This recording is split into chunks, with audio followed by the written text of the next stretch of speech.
Nem todo romance é óbvio e nem toda história é contada como deveria ser. Esse é o episódio 1 do Sofáficas, seu novo podcast sáfico literário.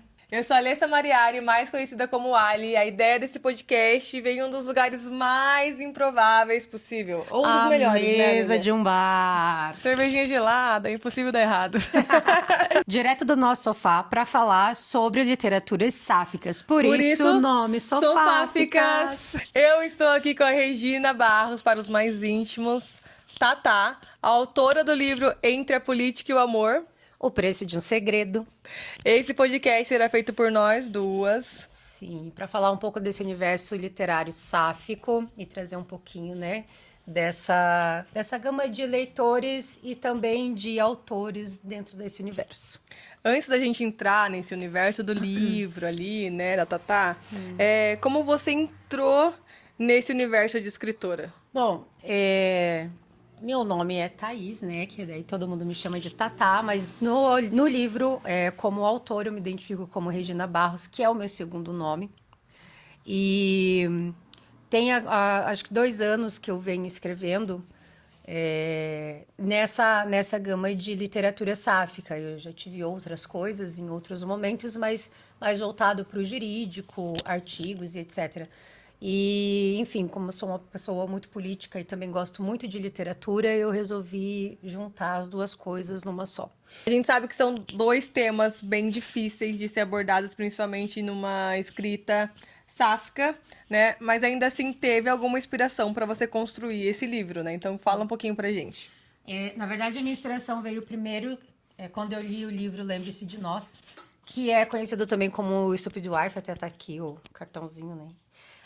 Eu li o livro, depois eu vi a série do YouTube, e aí eu entendi que era possível escrever, porque foi uma coisa que eu sempre gostei, trazer um romance dentro desse universo sáfico, né? Da literatura lésbica, vamos dizer assim. E aí também, como eu tenho essa gama de muitos anos trabalhando com política e o judiciário, eu resolvi juntar as duas coisas numa só. Então, sempre que eu for escrever, e não só sobre esse, sempre vai ter um tema político, um tema social muito importante, vai ser sempre algo que vai manifestar uma gama específica de problema Verdadeira, dentro né? Que do a gente social. realmente sabe, sente, né? Exatamente nesse contexto. Isso, sempre vai ser de uma forma leve, mas sempre vai trazer um tema de contexto social importante dentro do romance, para a gente poder pensar de uma forma do quanto é importante a gente estar se movimentando em sociedade para fazer uma coisa melhor por nós, pelo outro, ou lutar dentro de uma política pelos nossos direitos, enfim. Nem tudo são flores numa escrita, tá, galera? Deve ter tido alguma parte difícil aí nesse contexto, né, Thaís? Sim. Fala aí pra gente. Teve, e na verdade, assim, o que é difícil, o que foi difícil para mim é tirar o meu conhecimento jurídico, a forma jurídica, né, que a gente chama do juridiquês. E aí o que acontece? Trazer a política de uma forma mais tranquila, sem ser densa, escrita, foi uma coisa difícil para mim. Porque eu sempre trabalhei tanto no jurídico quanto no parlamentar, né, com políticos. Então, o meu conhecimento era mais denso. Para trazer isso de uma forma leve, para mim foi difícil. Mas eu acho que eu consegui ainda assim. Eu sei que tem 2 personagens centrais ali, né? A história gira muito em torno delas ali. Se você fosse definir essas 2 personagens, que eu vou deixar pra Tatá falar o nome delas, como você definiria as 2? E dentro de um contexto também do livro. Tá. Primeiro, assim, quando eu criei essas personagens, elas realmente surgiram um pouco do nada. Eu não formalizei elas para mim antes de começar a escrever o livro. Eu só tinha uma ideia na cabeça, que era falar sobre a política, aquele tema em específico do casamento homoafetivo. Como eu ia fazer, eu não tinha ideia. E tudo começou porque eu escrevi um esboço de um primeiro capítulo falando de uma mulher, de uma menina de seus 26, 27 anos, que tem problemas familiares por conta de preconceito, daquela forma que a família abandona, que a gente tem muito, né, dentro do nosso país, do mundo, por se identificar como lésbica. E então, quando eu escrevi essa primeira parte, eu entendi que eu tinha um personagem. E aí eu pensei, como eu vou trazer outra pessoa num romance? quem vai ser a outra pessoa? Eu não tinha. Nossa, e daí a cabeça deve ter A borbulhado, minha né? cabeça borbulhou por uns dois dias ali, pensando quem poderia ser a outra personagem central e como ela chegaria até essa pessoa. Aham. Então foi muito maluco, assim, na minha cabeça, porque eu nunca tinha escrito um romance. Eu não fazia ideia que. Hoje eu descobri que tem pessoas que fazem uma ficha técnica sobre os personagens e tal. Hoje eu entendo que existe uma padronização, mas acho que minha cabeça de TDAH muito maluca, ela foi formando a história e tudo foi dando certo no decorrer. Quando eu resolvi falar, escrever a primeira personagem, ela saiu do que foi, né? É a Alice, eu comecei por ela. Eu transformei ela na minha cabeça, ela já veio muito forte como uma mulher, uma menina mulher empoderada, com conhecimentos políticos muito fortes e que vinha de uma família já de bastante dinheiro e bastante referência jurídica. Porque eu fiz questão de mostrar esse tipo de família. A Sim. família que é muito rica, empoderada, que tem embasamento de cultura de todos os lados, mas ainda assim tem aquela cabecinha fechada que não consegue sair do seu ciclo. E mesmo tendo todo o aparato para ter né, o acolhimento com seus filhos, não tem. E foi o que aconteceu na vida dela. Então, daí, quando a Alice vai para Brasília na oportunidade de trabalhar, e foi até aí onde eu construí tudo, eu fiquei pensando, cara, com quem que ela vai contracenar? Quando ela chega em Brasília, ela tem que contracenar com alguém, ela tem que se apaixonar por alguém. Quem vai ser? Quem será essa pessoa? O formato político eu já tinha todo na minha cabeça. Aí eu pensei, putz, vai ser um deputado, vai ser um Nossa, eu ministro, percebo que, tipo assim, vai ser um senador. o tema político estava muito mais forte ainda que o tema sáfico, Muito né? pra mim. Então foi uma construção Por isso devagarzinho. que foi difícil, inclusive, nisso, porque eu tava muito afinco na política. Aham. Eu precisei fazer muito corte e transformar tudo numa coisa mais simples, justamente porque eu não conseguia sair do modo política. Sim. Eu tava sempre militando. Aham. E aí a militância tava se tornando algo muito intenso. E eu falei, não é esse o rumo. Calma, As vamos pessoas não colocar... vão querer Aham. ler essa militância doida. Não é esse público para quem eu queria passar a mensagem. Sim. Então eu editei muita coisa, eu tirei muita coisa. E aí falei assim, vai se apaixonar então, vamos criar uma senadora para ela. Não vamos sair lá da Câmara dos Deputados, não vamos entrar na base ministros. E aí eu criei a Olivia. E aí que eu fui construir os capítulos da Olivia, porque a Alice eu tinha perfeita na minha mente. Como ela ia se militar, como ela ia lutar pelos direitos, como ela ia chegar em Brasília, tudo isso eu já tinha. E a gente percebe aí que a Olivia, então, ela é uma pessoa de autoridade. Forte, Exatamente. incisiva, né? E não só de autoridade dentro da vida política. Ela é uma referência dentro do mundo executivo também. Porque ela vem, como todos os políticos, a maioria deles pelo menos, que foi essa questão que eu fiz de colocar um político milionário cheio de empresas, entendeu? Sim. Para demonstrar mesmo que a maioria dos políticos, eles vêm nesse padrão. Exato. Cheios de empresas, fazendo tudo no mundo executivo, no mundo empresarial, mas eu também sou político.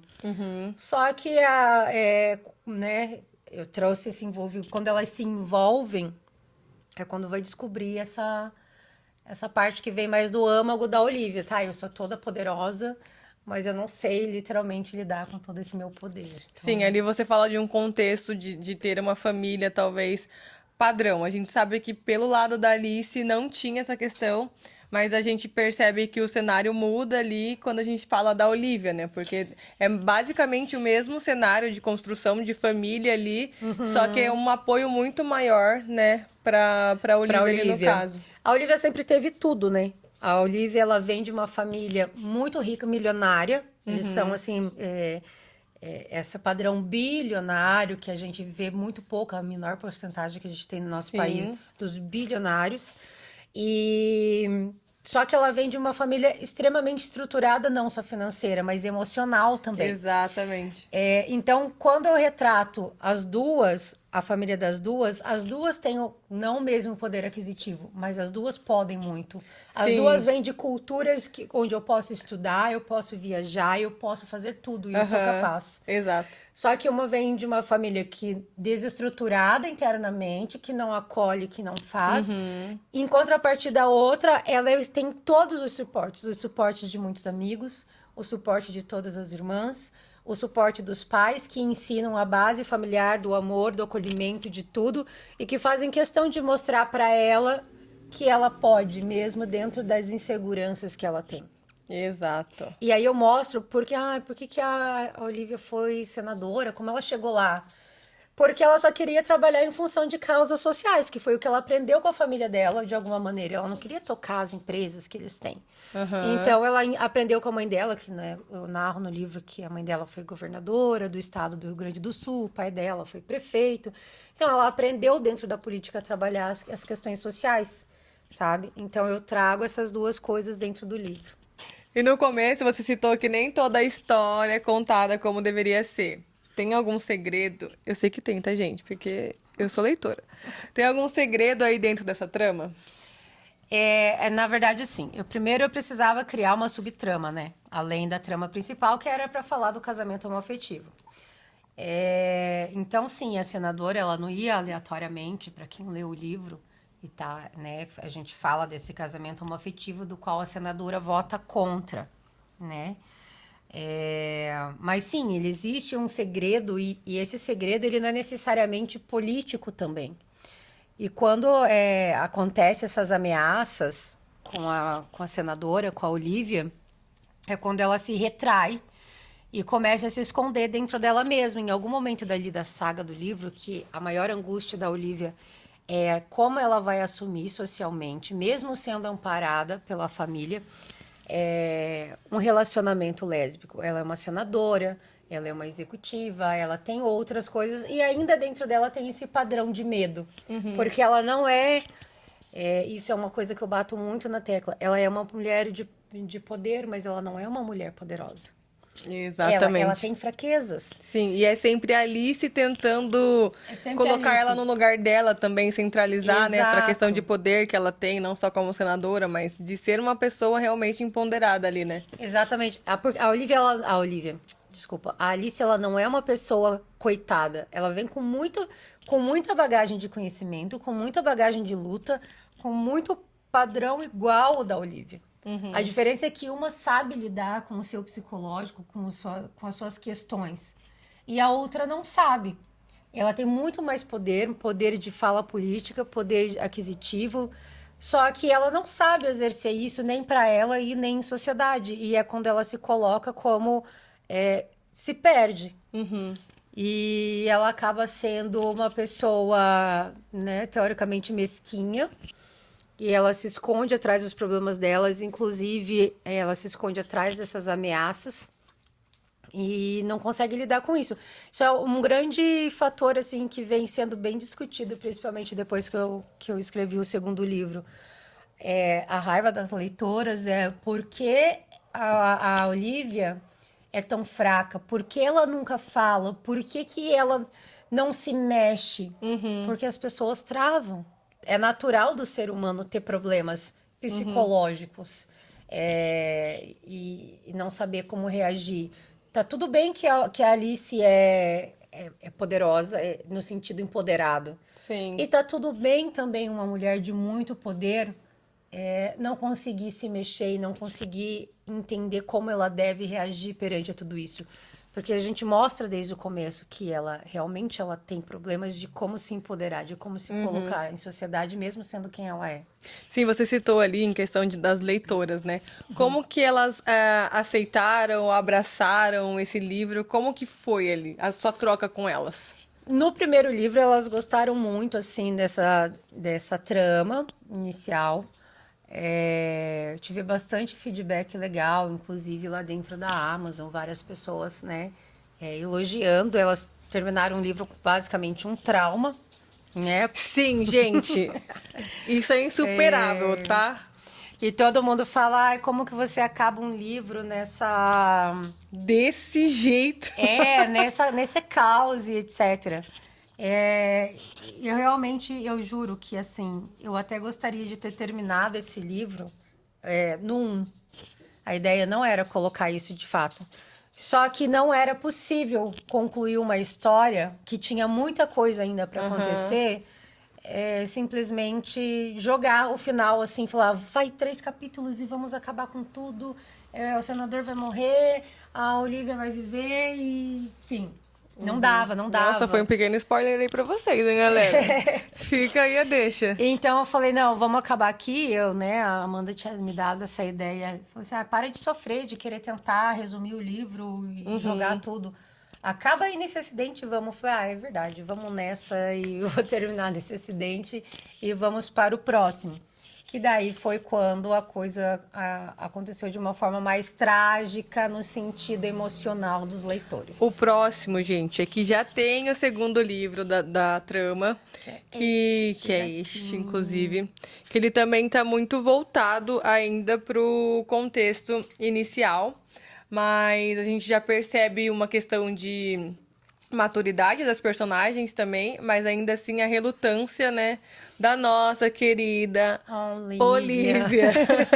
Ela é um a, amor. A Olivia, ela me deu muito trabalho mesmo. Foi uma das personagens mais difíceis, porque tornar uma pessoa de poder fraca é difícil, Exatamente. Aham. entendeu? Mas enfim, Gente, estamos chegando ao final do o nosso nosso primeiro podcast. episódio. E, Tata, já que a gente já falou um pouquinho ali do segundo livro, contextualiza ele um pouquinho pra gente.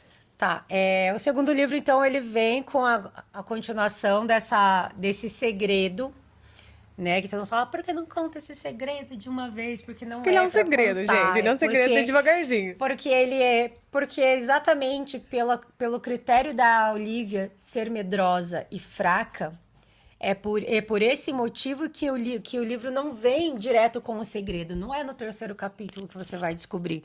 Senão eu quebro essa fraqueza dela. E não é essa a intenção. É mostrar a Sim. fragilidade mesmo. E então ele vai ser esse segundo livro ele vai falar bastante desse segredo, vai trazer muitas coisas também da personalidade da Olivia, que essa insegurança dela torna assim ela uma pessoa mais tóxica justamente por ela ser insegura, que é natural do ser humano. E também vai desvendar um pouco do porquê ela é essa pessoa, o porquê ela se sente dessa forma. E em quais momentos ela se sente apta a ser forte. Ela sempre vai ser forte quando o tema for Alice. Porque é onde ela sente mais medo da Alice se dar mal, da Alice ser sequestrada, da Alice Diríamos que o sofrer. elo fraco, então, da senadora É a é a Alice. Alice. A única diferença é que ela não sabe nunca como controlar essa emoção e esse sentimento que ela sente. Ela sente que ela tem que proteger a qualquer custo, porque qualquer coisa que acontece com a Alice no segundo livro, ela entende que é culpa dela, da própria senadora. Então ela não acha justo que ela sofra pelas consequências dos atos da própria Olivia. Então a Olivia começa assim a ser tóxica, num sentido de muito medo.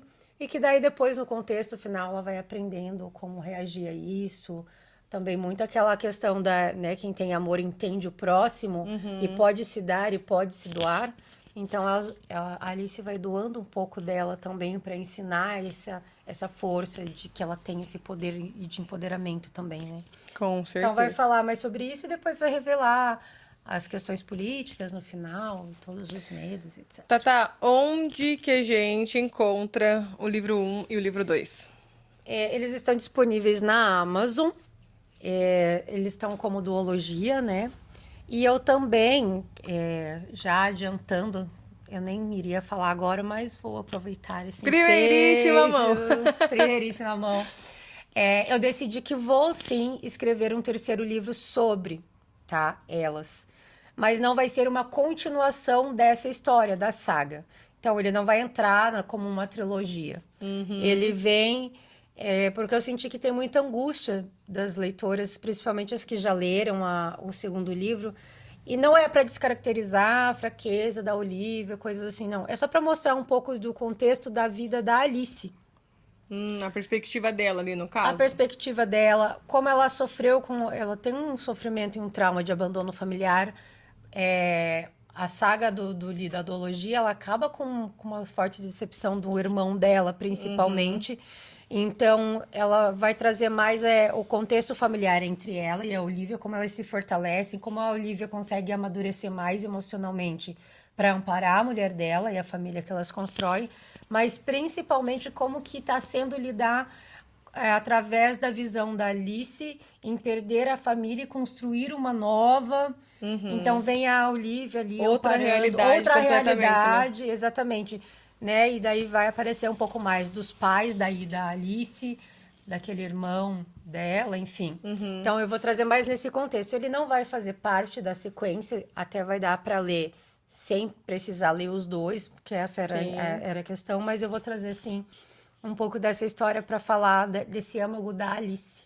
Antes da gente encerrar, vai ter um recado da nossa autora. E em todo fim de podcast, a gente vai falar sobre algum contexto social, tá? E fica aí com o recado da nossa autora. O nosso contexto hoje de mensagem é para falar para gente, né, que é da comunidade LGBT, para a gente nunca desistir de correr atrás dos nossos direitos, sempre estar antenado nas nossas políticas públicas, porque nós já somos, né, uma comunidade com tanto preconceito, com tantas dificuldades de alcançar os nossos direitos, então acho que a gente precisava ficar mais antenado nisso.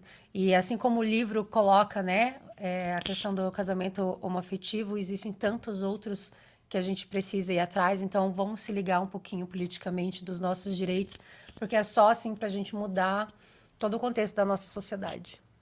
A informação é gratuita, galera. E vamos dar os parabéns para o nosso primeiro podcast, primeiro! da Alessa. Essa é a Alessa, eu sou a Tatá e a gente vai conduzir esse podcast a partir de agora, trazendo sempre novos Exatamente. livros para falar sobre algum tema legal. Exato. Confie na meta de bar de vocês. Se você gostou desse conteúdo, já curta, compartilha e segue as redes sociais. Eu vou deixar minhas redes sociais aqui, @Regina Barros no Instagram e também no TikTok. E claro, um recadinho muito importante, leiam os livros, esse primeiro, tá, galera? Esse depois. Pra vocês entenderem direitinho o negócio, tá? Deixem as avaliações na Amazon, por favor. Peguem leve com a Olivia, tá? Não é uma enrolação, foi de propósito que ela está vivendo tudo que ela está vivendo. E logo vem o 3 aí pra vocês ficarem menos angustiadas. É isso, deixa o like aqui no YouTube. Tchau!